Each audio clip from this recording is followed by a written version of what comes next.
Hey guys, Brian Hilliard here, author of the best-selling book Networking Like a Pro and creator of the popular program How to Get a Steady Stream of Higher-Paying Coaching Clients Without Being Pushy. And I gotta tell you what, I am fired up because we are going to talk about two words that are guaranteed to be able to help you get a consistent flow of paying coaching clients. Now, I understand that that's a big claim. I understand that that's like, oh my gosh, does this sound like whatever? Hear me out on this because I got to tell you, it's something that personally impacted me. When I got started, and even a few years afterwards, I was having a devil of a time getting people who could actually afford my rates, right? I would be talking to folks. They love that free coaching, right? You're sitting there, you're talking to them, they're taking notes, you're going over stuff, they're nodding their head, taking more notes. And, that was never a problem. But when the money part came up, it was like, you're great, but I can't afford you. And to be honest with you, that's why I work with a lot of folks to be able to help them get a steady flow of higher paying coaching clients without being pushy. Because I ran into, not just myself, from my own experience, I ran into a ton of folks who were really good at what they were good at. They had a world-class training and a real strong commitment to getting things done. But what they didn't have is having the right tools and systems in place that can actually attract people who could afford their rates. So what I do now is I work with folks and I put together a step-by-step game plan to be able to help them get a steady flow of higher paying coaching clients without being pushy, salesy, or otherwise over the top. So that brings us to our conversation today, which is the two words that are guaranteed. Guaranteed again. I don't know why I keep doing that, but there it is. That are guaranteed to be able to really move you forward in terms of getting more coaching clients. Two words are this: confidence and competence. Let me unpack them and put them into some context. That's not one of the words. Competence and confidence. All right, let me tell you where this is happening. A lot of times when people come to the money part, right, we're talking about getting more paying clients. A lot of times when they fall down, it's the money part. The money part comes up and they get a little nervous. The money part comes up, they get a little apprehensive. Money part comes up, they start, it's almost, a lot of people, it's like decelerating in golf. I don't know about you guys, but I'm a big golfer, okay? And you have got to accelerate. And it is right here, here, no, here, yes. Boom! You got to accelerate into that swing. And what a lot of people do as coaches is when it gets to the money part, they decelerate. They start getting apprehensive. They start getting a little bit whatever. No. And what happens is, back to the two words, and we'll talk about it, obviously, what happens is because, and here's the point you really want to pay attention to, because the person, the coach, has a lack of confidence talking about the money, they come across as having a lack of competence in actually coaching and working with the person. All right? This was like a game changer for me. Once I realized that because of my lack of confidence in talking about the money part, once I realized my lack of confidence and anxiety that was coming up, I wasn't all over the place. I don't want to give you the wrong impression. It's not like I was like whatever, but just not smooth, not accelerating, right? Just lack of confidence.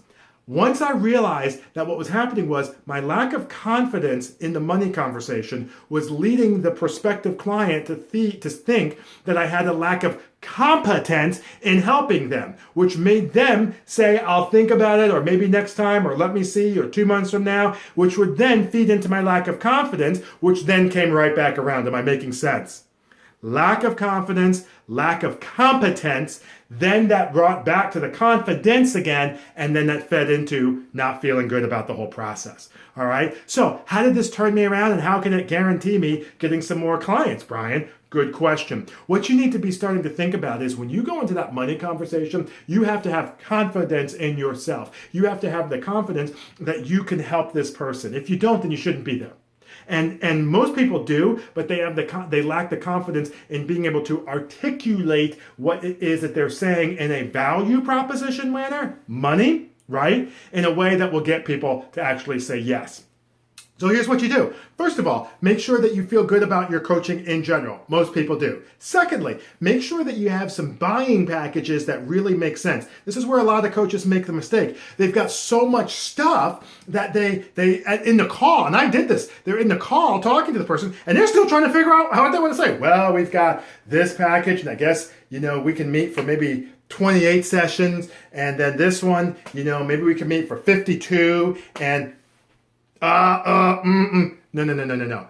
Before you go into a call with somebody, before you go into a sales discussion, you got to know what it is that you think they're going to do and where it is they think they can buy into your service.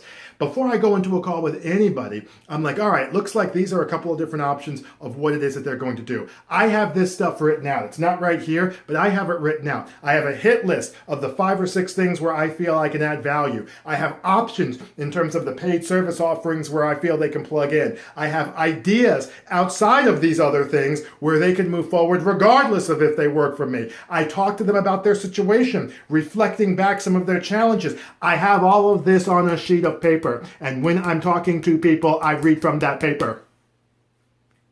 All right? And I'll tell them, listen, let me make this again. I got some notes. I'm going to read a few items from it. You tell me if I'm off base. They're like, fine. Unintended benefit was it looks like I'm really paying attention, which guess what? I was. So now I'm showing a degree. I don't have to get nervous. I'm just going through the hit list. I'm going through their challenges. I'm going through where I think I can help them. I'm going through at the end how that looks like to work with me and how much it's going to cost. And then when I put all of that together, I come out competently,